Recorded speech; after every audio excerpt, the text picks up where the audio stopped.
I am doing a Sober October challenge. And so I want to talk about 3 effects of alcohol consumption, and then 3 different things you can consume instead of alcohol for this month if that is your goal.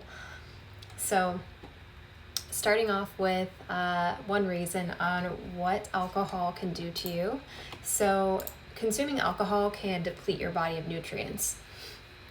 It can deplete vitamins A and basically every single B vitamin, as well as vitamin K, and then copper, magnesium, potassium, and zinc. So I'm not going to talk about all of those, but I'll at least hit on one.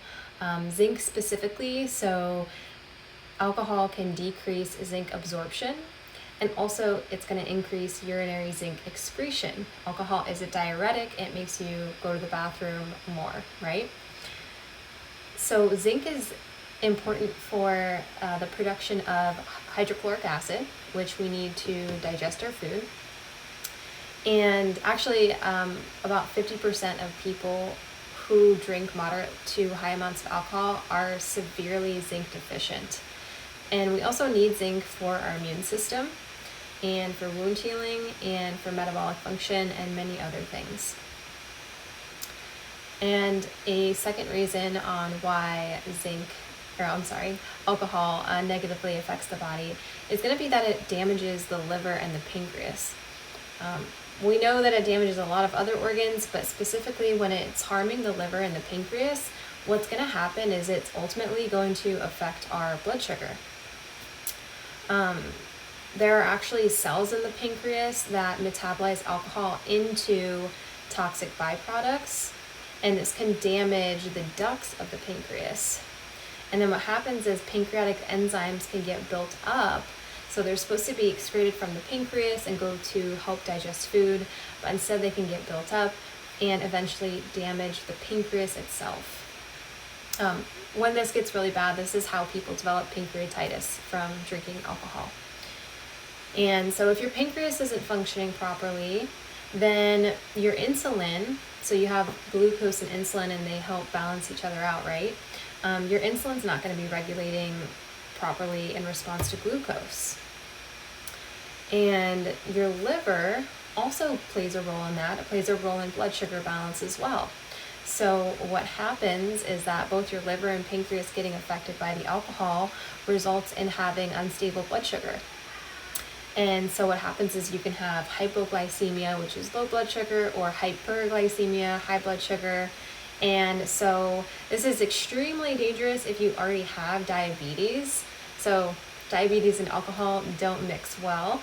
But even if you don't have diabetes, you still don't want to be having your blood sugar fluctuate like that, having issues with insulin balance. You don't want to ever develop insulin resistance. We know that this can lead to metabolic issues, hormonal issues like PCOS.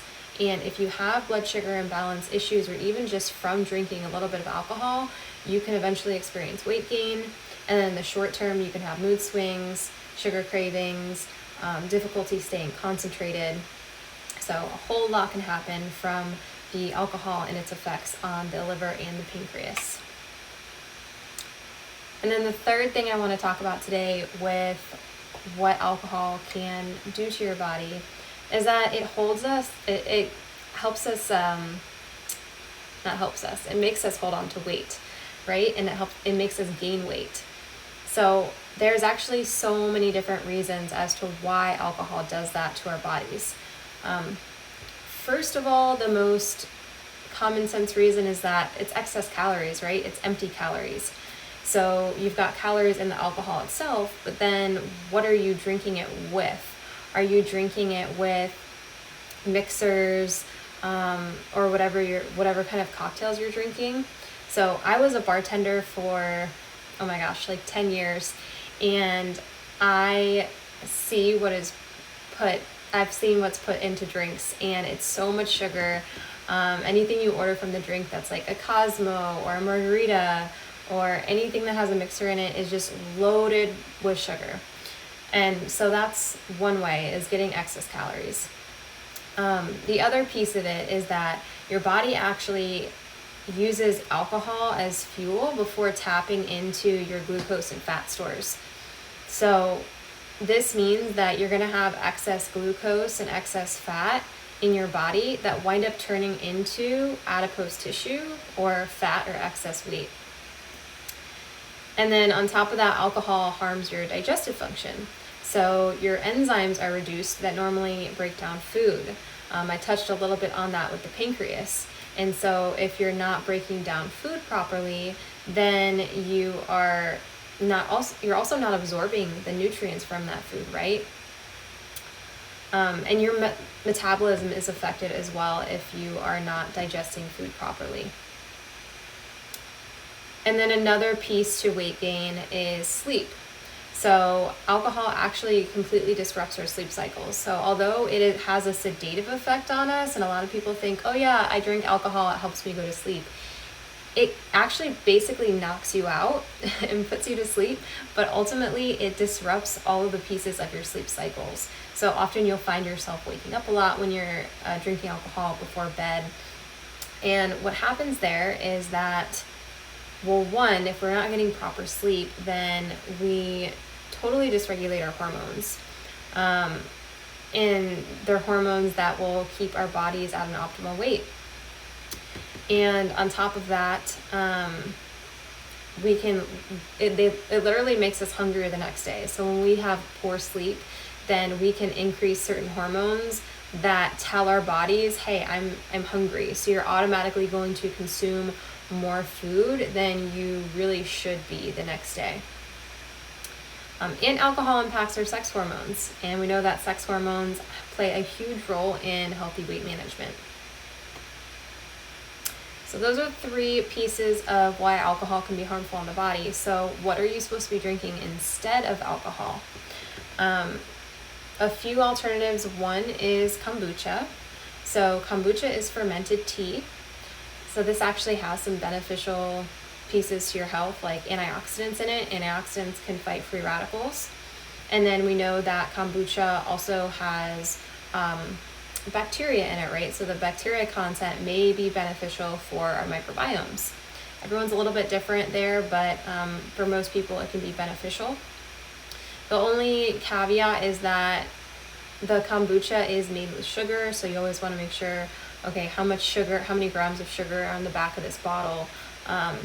Choosing something that's lower in the range of like less than 10 grams would be good, whereas you want to stay away from those super high sugar content kombuchas, or at least limit them or drink just a little bit of them. And then they do have caffeine in them too, so maybe not the best choice to be drinking late at night because that could affect your sleep as well. But definitely during the day, it's a good alternative. But luckily, the second alternative that you can choose is a mocktail. So a mocktail is a fake cocktail, right? And a lot of companies are coming out now with these amazing drinks that are actually crafted with fruit and herbs and all sorts of things that have health benefits and even have the mood enhancing benefits that alcohol does as well. So you can still get your anxiety relief, you can still get your relaxation, you can get a mood boost by drinking these things, minus all of the negative effects of actual alcohol. A couple brands, there's one called Kin Euphorics. So KINEUPHORICS. And then there's also Sunwink, SUNWINK. Those two have some really awesome products, but there are so many out there. If you just Google mocktail online, I'm sure you could find something. And then you can also make your own, right? You can have fun with it, go in the kitchen, go get some different herbs from the grocery store, look up some recipes online, and create a mocktail on your own. And then a third alternative would be carbonated water. So it sounds a little boring, but you can spice it up. You can add some lime in there, some lemon. So like I like to drink Pellegrino with limes in it. And so it's nice if you're out to a restaurant with somebody, or you go out to get a drink at a bar with a friend and they're drinking. you can at least order carbonated drink like that, carbonated water, and have some fruit slices in it, or even add some mint or something, and at least you feel like you're drinking, but you're, again, making a healthier choice.